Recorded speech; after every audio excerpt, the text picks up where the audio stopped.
Buenos días, doctor y compañeros. Nosotros vamos a exponer aparato respiratorio. Nuestro equipo está conformado por Mitzi, Oscar, Alondra y su servidora Gabriela. ¿Me pasas a la que sigue, por favor, Boris? Bueno, en este tema va a ser bastante extenso. El programa lo está dividiendo.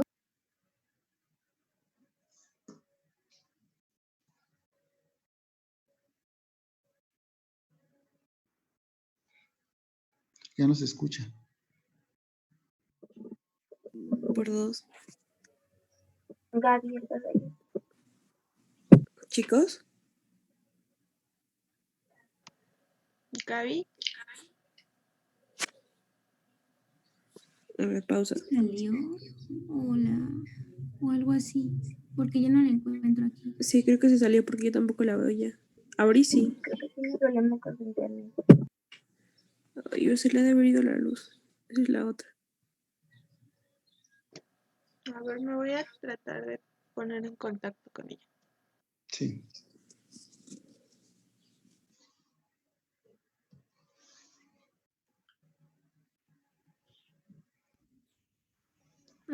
Los síndromes más frecuentes que vamos a encontrar en el aparato respiratorio, como está dividido en el programa, el primero va a ser dificultad respiratoria, que la vamos a dividir como aguda, crónica y crónica agudizada. El que sigue sería síndrome obstructivo, que principalmente tenemos la enfermedad pulmonar obstructiva crónica, y vamos a tener bronquitis crónica, enfisema pulmonar y asma. Otro sería síndrome restrictivo, que va a ser compuesto por atelectasia, condensación, fibrosis intersticial y cavitación. El que sigue vamos a tener el síndrome pleural, que se va a dividir en derrame pleural y neumotórax. Y por último vamos a tener el síndrome de apnea obstructiva del sueño. ¿Me cambias a la que siga, por favor? Pero bueno, como nos comentó el doctor en la exposición, antes de comenzar como tal con los síndromes, vamos a explicar los síntomas respiratorios más frecuentes, su semiología, su fisiopatología y todo esto, para que nos quede un poquito más claro y ya lo desarrollaremos en el transcurso de la exposición. Comenzaremos con tos. ¿Me pasas a la que sigue, por favor? Ok. Bueno, la tos va a ser resultado de una serie compleja de reflejos fisiológicos que protegen al pulmón de la aspiración de sustancias nocivas. Lo vamos a definir como una respuesta expiratoria explosiva para eliminar materiales o sustancias irritantes inhaladas en las vías respiratorias. Pero este también puede ser manifestación de una enfermedad o incluso puede ser un acto voluntario. La tos como un reflejo de defensa requiere la estimulación de varios receptores. Este tipo de receptores están presentes en el tracto respiratorio, pero más que nada va a estar en la mucosa de la pared posterior de la faringe, cuerdas vocales, mucosa traqueal, mucosa de la carina y los bronquios de mayor calibre. Vamos a tener estímulos que van a ser capaces de inducir la tos, como lo son los inflamatorios, que van a desencadenarse por edema o hipersecreción de mucosas, irritación por exudados o irritación por exudados en la superficie de la mucosa. Los que siguen van a ser los mecánicos, que van a ser inhalación de determinadas partículas, y eso va a ser la compresión de las vías aéreas y tensión sobre estas estructuras. Vamos a tener los químicos, que estas va a ser por inhalación de gases irritantes, como lo son, un ejemplo sería el cloro. Aunque también aquí vamos a tener el humo del tabaco. Y los térmicos, por último, que va a ser por la inhalación de aire o muy caliente o demasiado frío, que va a estar irritando la vía.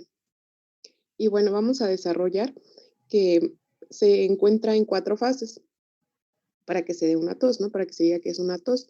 La primera fase es la de inspiración y la apertura de la glotis. La fase 2 va a ser la fase comprensiva, que hay contracción de los músculos expiratorios y cierre de la glotis con aumento de la presión intratorácica.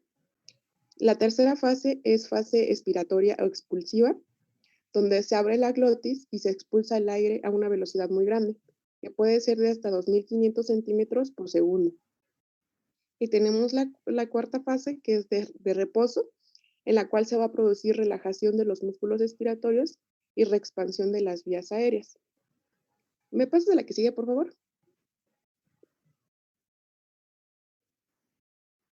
Ok. Bueno, pues vamos a tener una clasificación muy amplia del tipo de tos. Esto va a depender, por ejemplo, vamos con la primera de su duración. Tendríamos aguda y crónica. La aguda tiene menos de 3 semanas de evolución y la crónica, en el libro que encontré, que dura de más de 3 semanas o que se puede dar episodios cada 15 o cada 30 días. Vamos a tener otra clasificación que va a ser de acuerdo a sus características sonoras y sintomáticas. Va a ser tos seca, que no va a tener secreciones respiratorias, y tos húmeda, que esta va acompañada o no va acompañada de expectoración, pero no me meteré en ese tema porque lo vamos a ver más adelante. Y vamos a tener otra clasificación del tipo de tos, que van a tener características diferentes a las anteriores. La primera vamos a tener tos seca e irritativa, que va a ser esta se va a caracterizar en la primera fase de la traqueobronquitis aguda y la pleuritis. Va a ser una tos seca al final de la inspiración. Va a tener una tonalidad muy clara y igual que la resonancia. Vamos a tener la tos apagada, que va a tener una tonalidad débil por debilidad muscular o paresia muscular respiratoria. Esta la vamos a ver muy común en los ancianos o en patologías neuromusculares.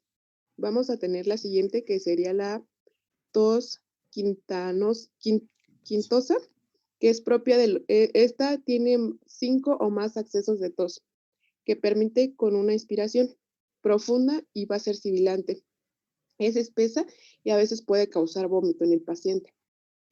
La voz coqueluchoide es igual a la anterior, a la quintosa, pero no es reproductiva, es menos intensa y menos duradera. Y esta la podemos ver en el síndrome mediastínico por compresión del nervio vago. Vamos a tener la otra, que sería tos ronca o perruna, que se llama así porque es similar al ladrido de un perro. Va a ser intensa y grave. Esta va a ser como característica de la traqueatitis y acompañada de una lesión o herida retroesternal. Vamos a tener la afónica, que tiene tono bajo y se debe a lesiones inflamatorias o neoplásicas. Y por último vamos a tener la bitonal, que es tos con 2 tonos de sonido y va acompañado de una voz bitonal. Esta va a ser debida a una parálisis de una cuerda bucal. Frecuentemente la vamos a encontrar en la clínica, que se va a paralizar la izquierda y puede ser por un aneurisma de callado aórtico, tumores mediastínicos o pulmonares que comprometen al nervio recurrente. ¿Me pasas a la que sigue, por favor? Bueno, ¿cómo va la clínica? ¿Qué es lo importante que debemos preguntarle al paciente? Primero, pues, edad de comienzo, ¿no? Porque no va a ser lo mismo en un paciente pediátrico que en un paciente anciano. Después vamos a tener el tipo de tos, los que les acaba de describir anteriormente, la clasificación, qué tipo de tos es. Después vamos a preguntarle la intensidad, cómo es esa tos. Vamos a preguntarle el horario, o sea, si tiene un horario donde se desencadena mucho más tiempo, puede ser en la día o en la noche. Y vamos a tener vamos a preguntar si tiene factores desencadenantes, como lo es el ejercicio, el alimento o el factor ambiental en donde se encuentra el paciente.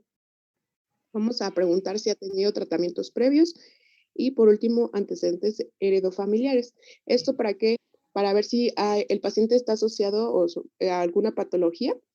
Por ejemplo, es importante que nos diga si alguno de sus familiares ha presentado fibrosis quística. Y bueno, eso sería todo de tos. Como ven, el tipo de tos es un reflejo, pero de defensa, como comentó su compañera, pero pues también nos puede manifestar diversas patologías dependiendo el tipo de tos que tenga. Y es muy importante siempre hacer una buena semiología, no nada más manifestar en el padecimiento actual, pues el paciente tiene tos, ¿no? Hay que ver qué tan intensa es, si es seca o es con expectoración, como comentó su compañera, el predominio de horario, qué factores la exacerban, qué factores la disminuyen, porque en base a eso podemos en un momento dado ir determinando el origen de este síntoma. Ok, continúe, por favor.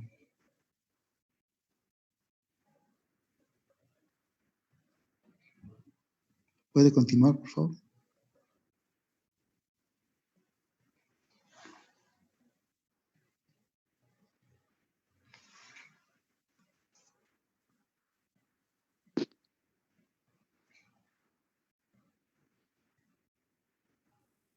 ¿Está bien?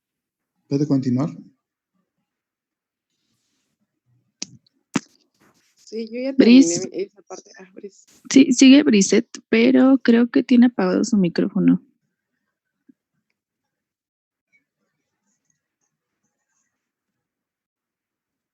Bris, tu micrófono.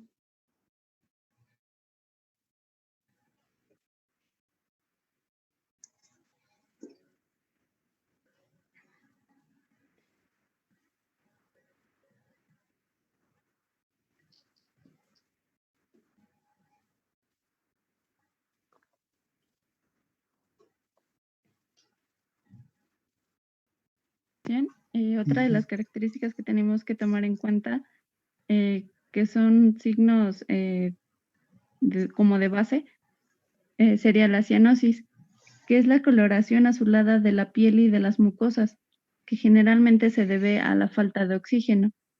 Esta usualmente está causada por problemas cardíacos o pulmonares.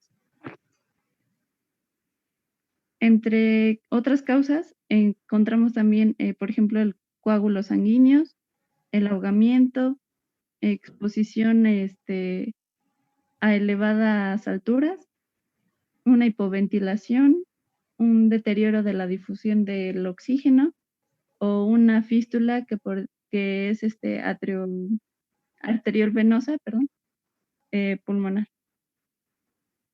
Entre los tipos los podemos dividir en central, periférica, mixta y diferencial. En la central, esta resulta de la desaturación arterial por presencia de una hemoglobina normal. Por lo general, es evidente cuando la saturación arterial es menor al 85 o al 75%, ya que la saturación normal va del 100% al 94%. Entre sus causas está la función pulmonar deficiente, que esta es por los alvéolos mal ventilados o trastornos de la difusión del oxígeno, ya sea, por ejemplo, por neumonía, edema o EPOC. Otra causa sería la derivación vascular anatómica. Esta sería la desviación de la sangre venosa hacia la circulación arterial. Podría ser, por ejemplo, por una cardiopatía. Otra de las causas es la reducción del oxígeno inspirado por un aumento de la altitud. Eh, Aquí encontré el rango que sería mayor a 4.000 metros. Y por hemoglobinas anormales. El tipo periférica ocurre por una saturación de oxígeno arterial normal. Esta se produce por una extracción del oxígeno de los tejidos, por una vasoconstricción o por obstrucciones. En esta las causas sería, por ejemplo, la exposición al frío, el gasto cardíaco reducido, la insuficiencia cardíaca, vasculopatías periféricas. Y en la mixta y diferencial, que son los otros tipos, por ejemplo, en la mixta existe una mezcla de insaturación entre la arterial y la venosa, y entre las causas podría ser la comunicación interventricular o la tetralogía de Fallot. Y la diferencial en esta es cuando los miembros inferiores están comprometidos, pero no los superiores ni la cara. Aquí quería poner un poquito de la fisiopatología, pero bueno, es muy simple al parecer. Aquí la oximoglobina y la desoximoglobina tienen distintas coloraciones debido a diferentes espectros de absorción de luz que son visibles. Estos se transmiten a través de la piel y de las mucosas y generan el signo de cianosis. Se ha determinado que la cianosis aparece cuando la concentración absoluta de hemoglobina es superior o menor a 5 gramos sobre decilitro en la sangre capilar. En la clínica se debe de preguntar la duración, la exposición, la distinción entre periférica y central. En esta se puede darse cuenta Si, por ejemplo, en la periférica, cuando calentamos alguno de los miembros, usualmente al abrigarse, esto tiende a desaparecer. También se debe de buscar en los tegumentos delgados y vascularizados, ya que la coloración azul está dada en la sangre de los capilares. Entonces, en tegumentos más delgados es donde es más visible, por ejemplo, en los labios, en las alas de la nariz o el pabellón auricular o en este caso las mucosas. También encontramos la cianosis crónica, que entre sus signos están la poliglobulia, que es el exceso de glóbulos rojos como mecanismo de compensación en la disminución del oxígeno. Está la acropaquia, que son también los dedos en palillo de tambor, que es el agrandamiento de las falanges distales. Esta está relacionada a la cianosis central. También podemos encontrar trastornos de la coagulación y en otros casos se puede dar también embolia cerebral. Continuando con otro de los signos sería la expectoración. Ok, bueno, vamos a continuar con... doctor, ¿quiere decir algo? Pues no, nada más de que, como menciona su compañera, la cianosis se debe a la presencia de hemoglobina reducida y para que se presente tiene que haber más de 5 gramos de hemoglobina reducida. Entonces, por eso ahora que veamos el bronquítico, el problema de bronquitis, vamos a ver que hay un soplador azulado y un soplador rosado, ¿no? El soplador azulado es aquel que está cianótico, obviamente es el bronquítico crónico, y el rosado es el linfisematoso. Y es debido a que aunque ambos cursan con hipoxia, no todos tienen la hemoglobina tan reducida como para que se presente cianosis. Y aún así, pues cursan con insuficiencia respiratoria. Y la otra, pues que también la cianosis es una manifestación de problema cardíaco. Entonces hay que distinguir uno de otro. Ok. Sí, gracias. Bueno, vamos a continuar con el siguiente término, que es la expectoración. Este va a ser la acción de arrojar o expulsar por la boca secreciones, flemas, que están depositadas en la laringe, en la tráquea o en los bronquios. Al producto de la expectoración se le va a llamar esputo. La siguiente, por favor. Las secreciones bronquiales van a estar formadas esencialmente por un gel viscoso y elástico llamado moco. Este moco va a ser secretado por algunas células epiteliales, células serosas, que son las células claras, y por glándulas mucosas subepiteliales. Este se va a extender por todo el aparato respiratorio, excepto en la faringe y en el tercio anterior de la nariz. La que sigue, por favor. Entonces, vamos a tener que el moco va a estar conformado en un 95% por agua y el 5% restante por carbohidratos, proteínas, lípidos, algunos electrolitos y células descamadas. Algunas sustancias de importancia van a ser el ácido ciálico, proteoglicanos, mucosas, surfactante, inmunoglobulinas, esencialmente la A y cloro. La que sigue, por favor. Bueno, en la clínica vamos a analizar 6 aspectos del estado del moco, de la expectoración, y va a ser el color, la cantidad, la forma, el olor, la consistencia y la viscosidad. En el color vamos a encontrar distintos colores, valga la redundancia, y estos nos van a orientar a la patología que esté presentando el paciente. Vamos a tener el blanco mucosa, este va a ser incoloro y translúcido y nos puede orientar hacia faringitis o laringitis. También está el blanco verdoso, que este se puede presentar en la traqueitis o en la traqueobronquitis. El amarillo, que principalmente se considera purulenta y esta puede aparecer en cualquier padecimiento supurativo. En el negro, que es más específico, porque se puede dar en enfermedades como la neumoconiosis, que principalmente la van a sufrir los mineros y los carboneros. También vamos a tener la hemoptoica, que va a ser con sangre. Y esto nos puede orientar a una congestión pulmonar, a un infarto pulmonar, a una trombosis, a una embolia y a una tuberculosis. La neumoconesis, bueno, la hiperfactoración negruzca también la podemos encontrar en los pacientes con tabaquismo intenso, ¿eh? Ujú. Sí. La que sigue, por favor. En la cantidad, bueno, es importante porque este también nos va a orientar a ciertas cosas. Por ejemplo, cuando en un proceso inflamatorio apenas va comenzando, la expectoración va a ser muy escasa. Y bueno, si la expectoración tiende a ser muy abundante, esto nos va a indicar la existencia de cavidades que drenan en un bronquio.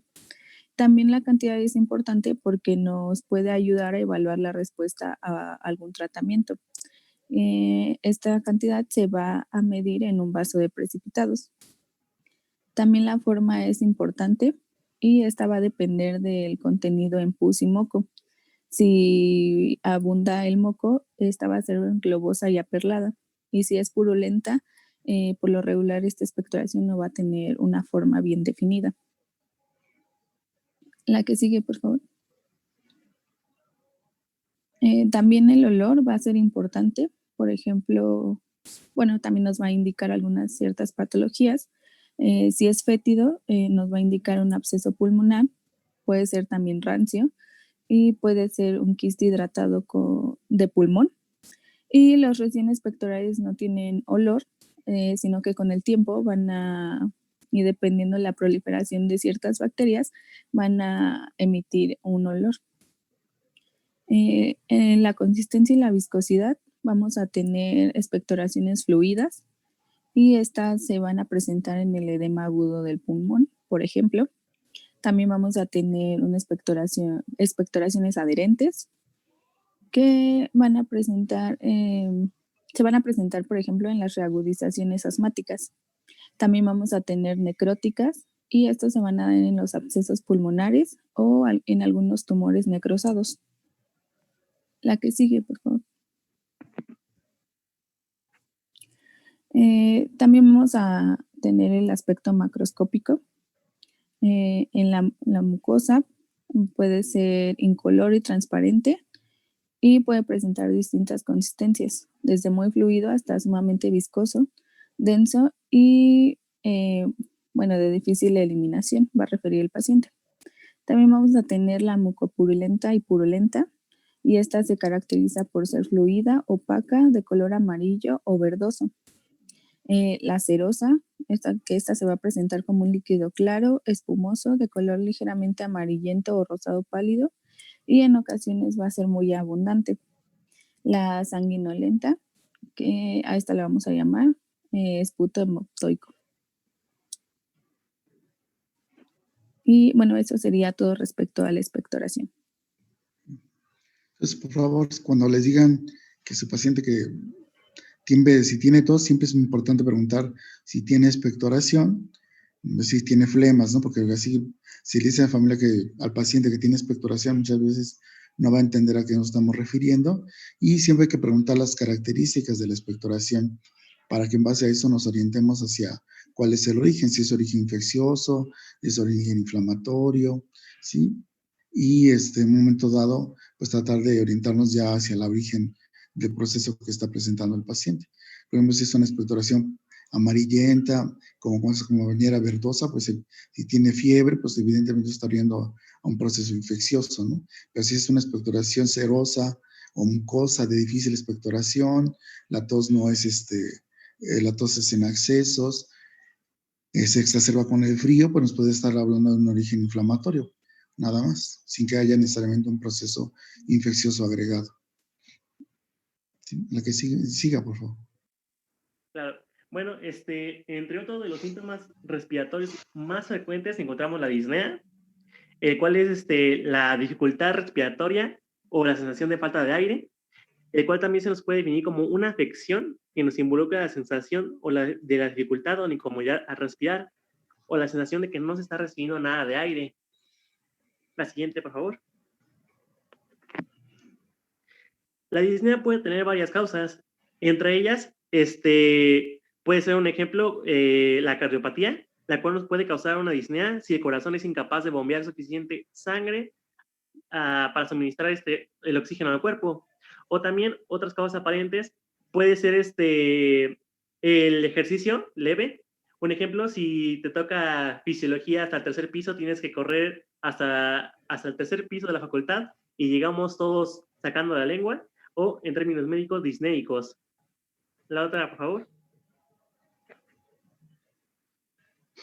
También tenemos otras causas que pueden ser como los problemas al corazón, los problemas en los pulmones, pueden ser como la embolia pulmonar, la enfermedad pulmonar obstructiva crónica, que es el EPOC, o hasta la simple neumonía.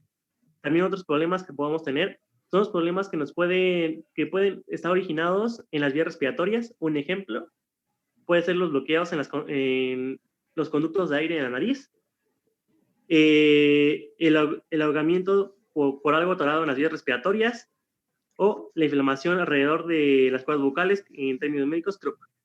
La siguiente, por favor.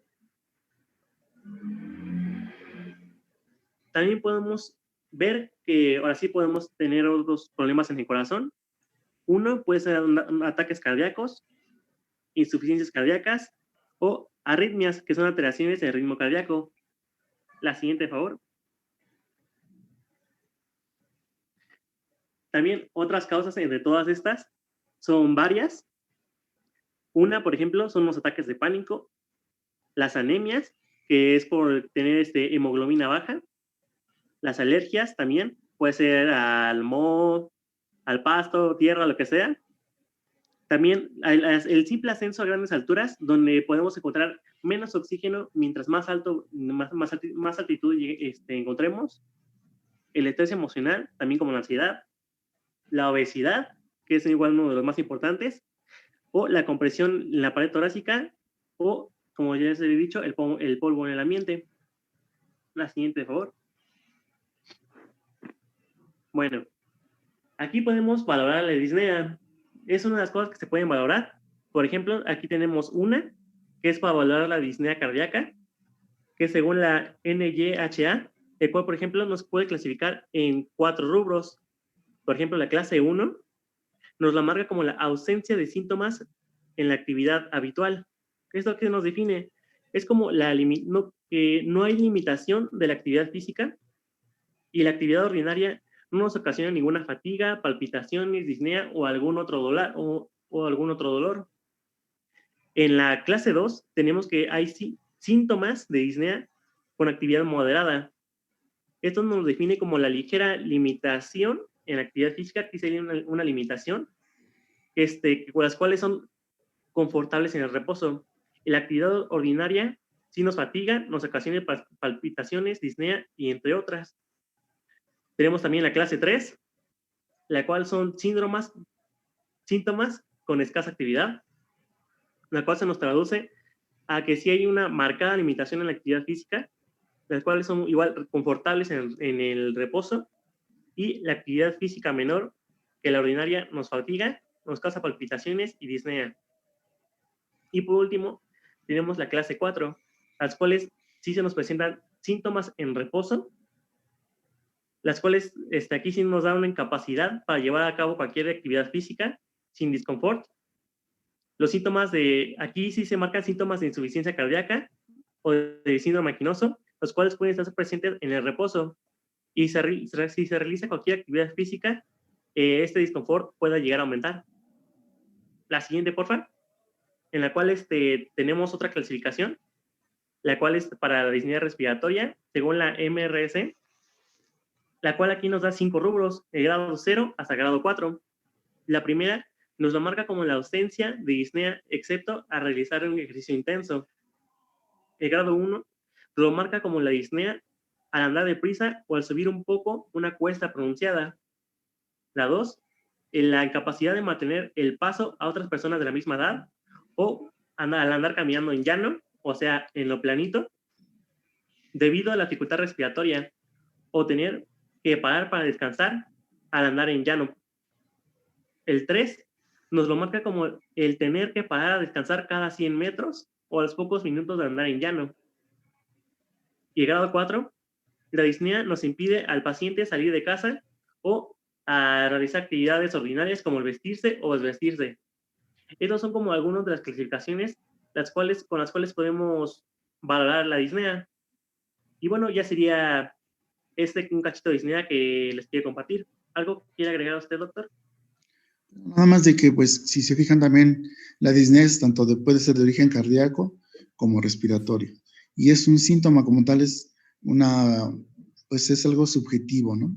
El paciente manifiesta la sensación de falta de aire y pues tenemos que tratar de determinar qué tan severa es la disnea y para ello pues tenemos que clasificarla en base a en qué momento se presenta. Como comentaba, si es cuando está en reposo, si es cuando está haciendo mínimos esfuerzos como es vestirse, levantarse, cuando es una actividad moderada, por ejemplo, al caminar, o cuando son de de medianos esfuerzos, por ejemplo, al subir escaleras, o de grandes esfuerzos al correr, porque dependiendo en qué momento se presente la disnea, pues es lo que nos va a dar qué tan severo es el problema que lo está originando.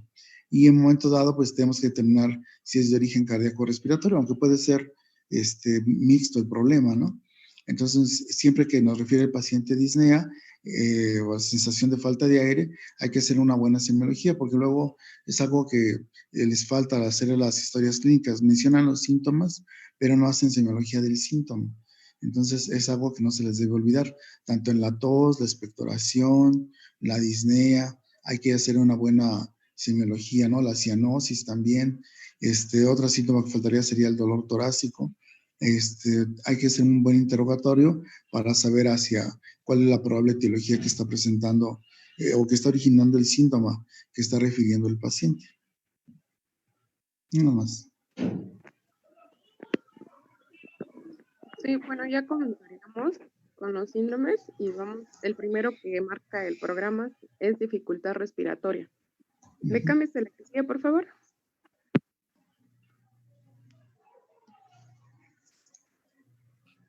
Ok, bueno, comenzaremos con la definición. Entonces, la insuficiencia respiratoria es una alteración del intercambio gaseoso con una disminución en la presión arterial de oxígeno con o sin aumento en la presión arterial de dióxido de carbono.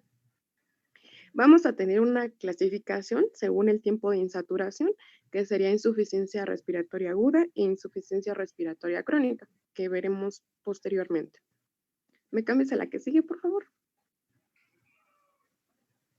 Bueno, vamos a comenzar con insuficiencia respiratoria aguda, la cual es definida como cuando hay la insaturación es rápida, es decir, en minutos, horas o días, y se caracteriza por alteraciones en la oxigenación en el intercambio ácido-base. El artículo nos estaba marcando que para que nosotros podamos catalogar como una dificultad respiratoria aguda, vamos a tener la presión arterial de oxígeno menor de 60 milímetros de mercurio y la presión arterial de dióxido de carbono va a ser menor de 45 milímetros de mercurio. La que sigue, por favor. Bueno, la etiología. Vamos a tener diferentes causas que la pueden causar, valga su redundancia, que la pueden causar. Bueno, vamos a tener una principal que va a ser la aspiración de contenido gástrico, un traumatismo mayor con o sin émbolos de grasa, septicemia secundaria a la infección pulmonar o no pulmonar, pancreatitis aguda, trastornos hematológicos, fenómenos metabólicos y también por fármacos y toxinas. La que sigue, por favor.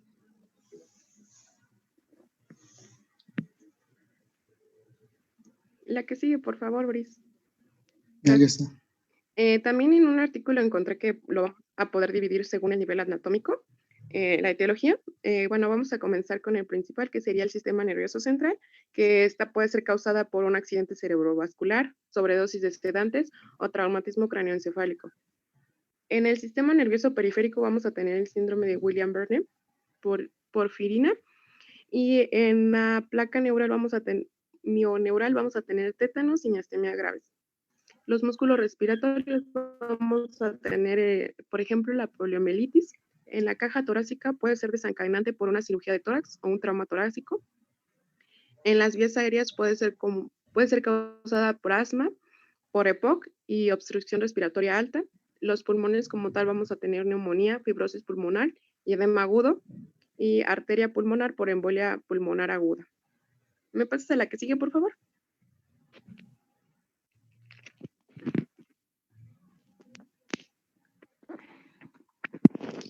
Sí, me pasas a la que sigue, por favor.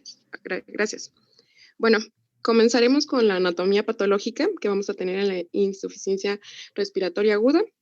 Y los primeros cambios que nosotros vamos a observar, los cambios anatomopatológicos, serían que se va a ver edema intersticial y alveolar. Es que mi imagen no se ve muy bien porque fue sacada de un libro, pero la tenemos ahí, del lado derecho de la pantalla, en la cual se va a observar que en los alvéolos puede haber hemorragia, restos celulares y líquido proteináceo. Se puede observar la presencia de membrana hialina y existe atelectasia de distribución irregular. Posteriormente, se produce hiperplasia y organización. El epitelio alveolar dañado se tapiza de células alveolares tipo 2 y existe un infiltrado celular de las paredes alveolares. Finalmente, se puede observar fibrosis intersticial, si bien se puede producir una curación total, pero esto va a depender del momento en que nosotros la diagnostiquemos y el tratamiento que se les dé. La que sigue, por favor.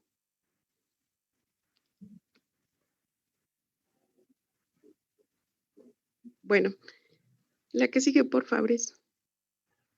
Ok, gracias.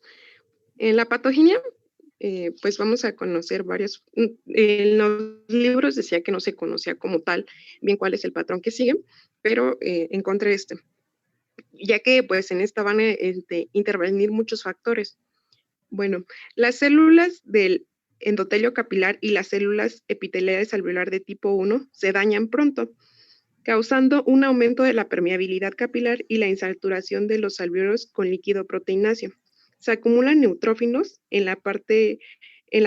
parte como resultado de la activación de sinasas o del complemento. Los neutrófilos activados liberan sustancias mediadoras. Entre ellas vamos a tener la bradicimina, la histamina y factor activador de plaquetas. Además, se van a generar radicales libres, como se está viendo en la imagen de la pantalla en el lado derecho, junto con productos de la ciclooxigenasa, como lo son las prostaglandinas, los tromboxanos. Y también hay productos como la lipoxigenasa, que son de los leucotrienos. Y las plaquetas activadas también van a liberar proteasas y calcicreína. ¿Me pasas de la que sigue, por favor?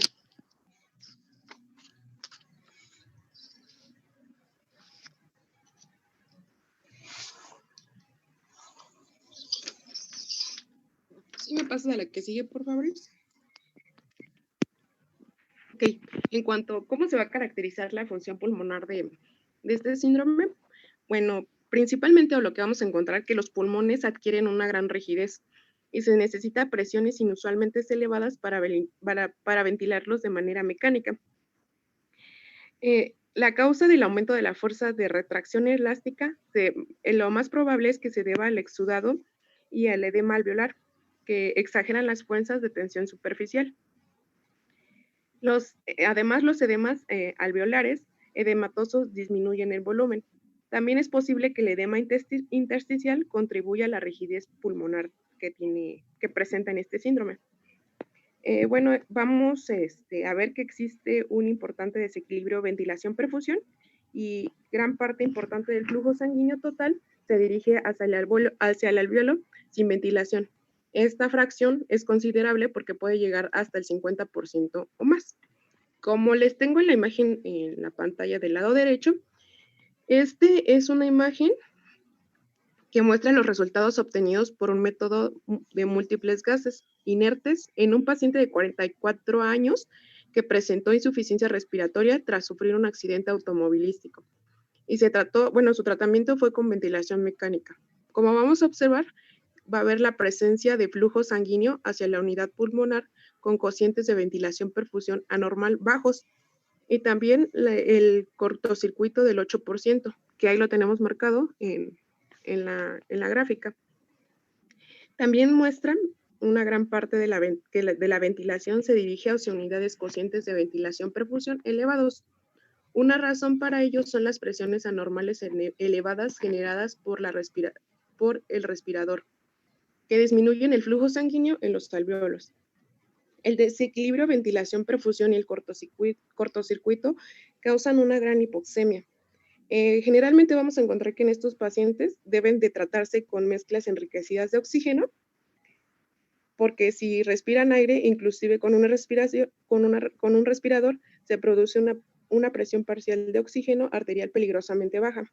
A veces se necesita concentraciones de oxígeno del 40 o hasta el 100% durante la respiración mecánica para mantener la presión parcial de oxígeno arterial por encima de 60 miligramos de mercurio.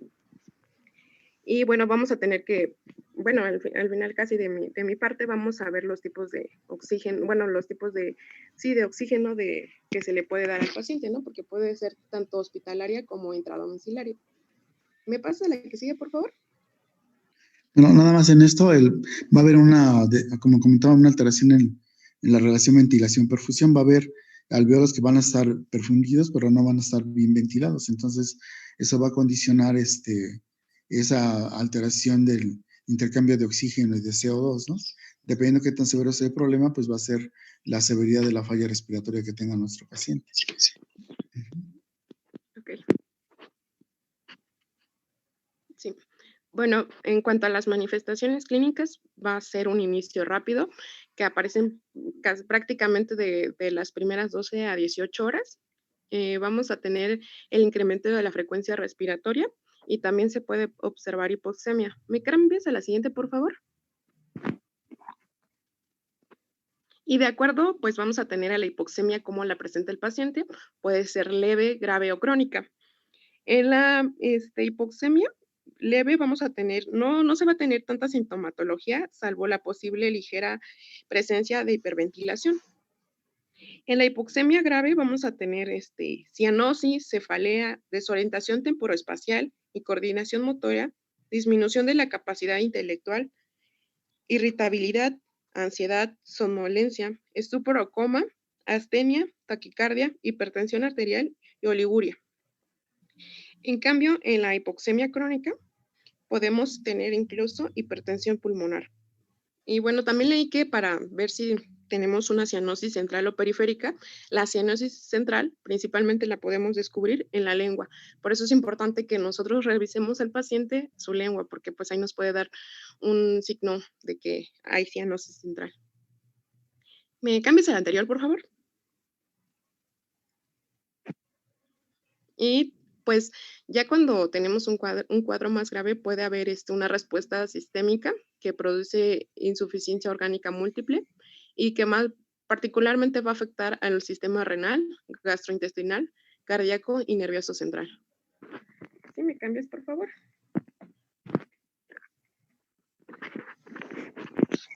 Otra, por favor. Bueno, yo encontré en el PORT otra clasificación. Esta se va a hacer atendiendo a su fisiopatología.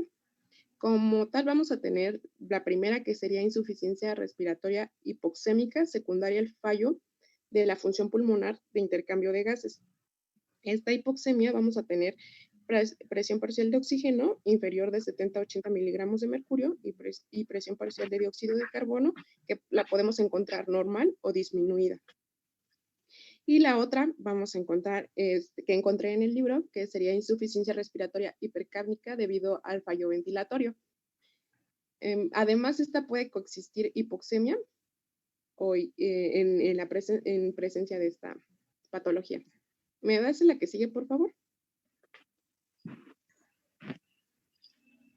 Ok.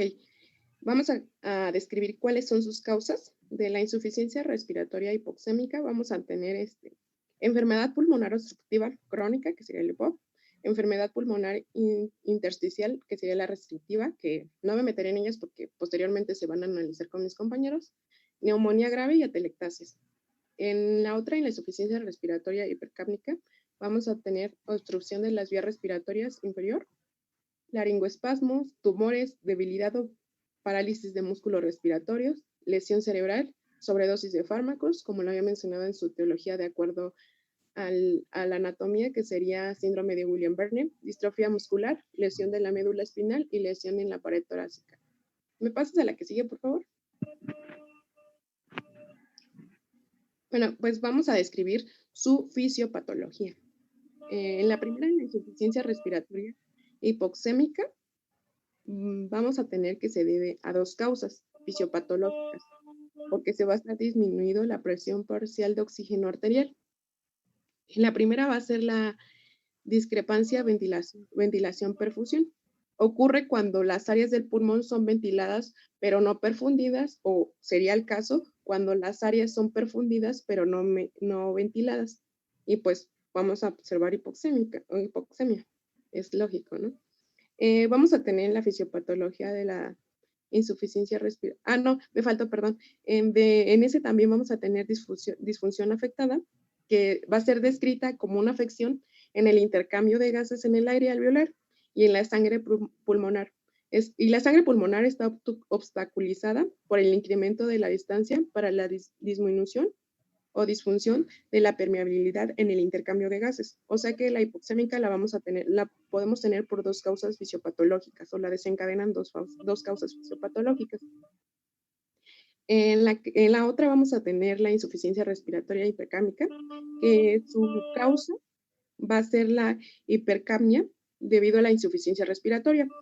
Las personas, en este caso, los pacientes no pueden mantener el nivel de ventilación alveolar suficiente para la eliminación de dióxido de carbono y para mantener los niveles de oxígeno dentro de lo normal. ¿Sí me das al que sigue, por favor?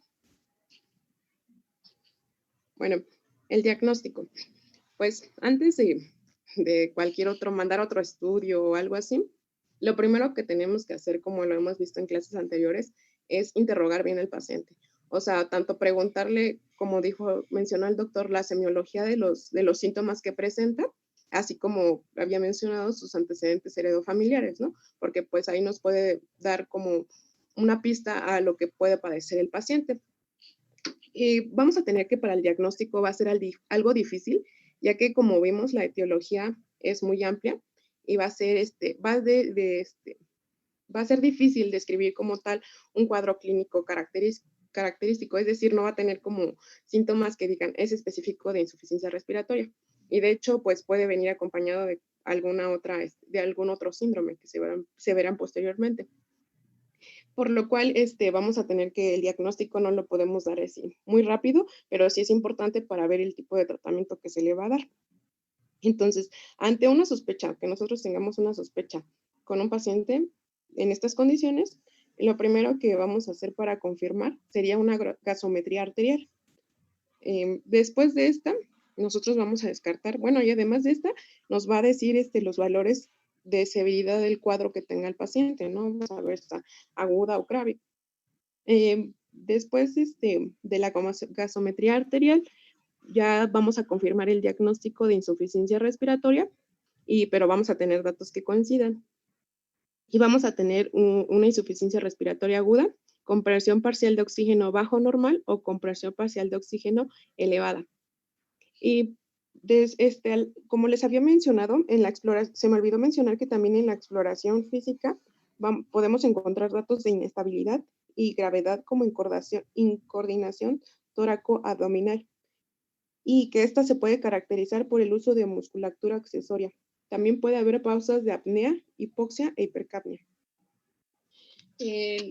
Aparte de la radiografía de tórax que veremos posteriormente, también podemos hacer un electrocardiograma que nos puede orientar alguna patología, y también podemos tener un diagnóstico analítico que pues podemos analizar diversos parámetros bioquímicos y hematológicos para valorar la causa desencadenante asociada implicada. Por ejemplo, podemos ver también sus leucocitos, si tiene anemia, insuficiencia renal y cualquier otra patología que esté como asociada a este síndrome.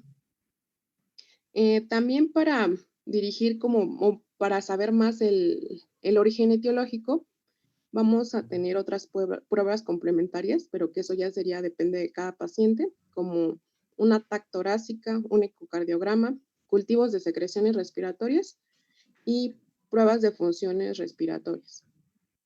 ¿Me pasas a la que sigue, por favor?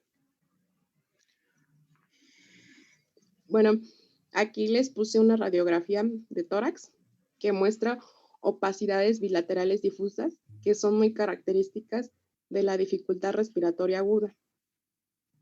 No sé si las puedan observar en la imagen. Se observa una radiopacidad muy difusa, ¿no? Bilateral, a ambos, parilial, en ambos cilios y en las bases.